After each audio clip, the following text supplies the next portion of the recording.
Okay, guys. Kayo naman, magpasalamat mo kayo. Gusto nga po pala naming pasalamatan yung lahat ng taga-Kainta, lahat ng Barangay Santo Domingo, yung mga SK doon, lahat ng mga taga Don Mariano, LA Soldiers, lahat ng pamilya namin. Sobrang nagpapasalamat kami, lalong-lalo na kay Jomar, kung nasan ka, sobrang maraming salamat para sa'yo, boy.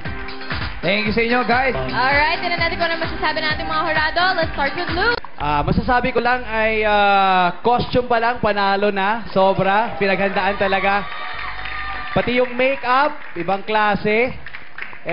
Pero pare, yung naghanap, dapat nagtanggal ka ng makeup, no? Pero mismo talaga.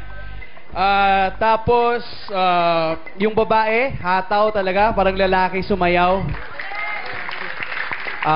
Tuwang-tuwa ako kasi kahit wala masyadong tumbling-tumbling, pero yung galaw nyo, parehong-pareho talaga. So, dahil dyan, ito ang score ko sa inyo. Thank you, Luke. Ngayon naman, let's go to Nikki. Philippine Underground Crew! Alam nyo, gusto ko ng mga performances that make me go, ano kaya ang gagawin nila? And yung hindi ako nadi-disappoint pagdating doon sa chunk, doon sa meat ng performance. In fairness sa mga girls, nakasabay kayo sa energy ng mga boys. Hindi namin akalain na may mga girls. At gusto ko yung costume and effort na nag-match dun sa music selection ninyo. Kaya, eto ang binigay ko sa inyong score. Thank you, Mickey. Ikaw naman, Ryan. Okay, last group. Pambihira ang talento nyo sa paksayo. Bigay na bigay kayo sa paksayaw. Lahat kayo sabay-sabay. And I can see you are really enjoying. And I was surprised, napabilib ako kasi meron babae. Akala ko lahat kayo lalaki kasi sobrang mangas kayo. Pero sayang kasi nakita ako madami dance step, ganon. Pero sobrang enjoy ako. Ang ganda ng kulay na buhok.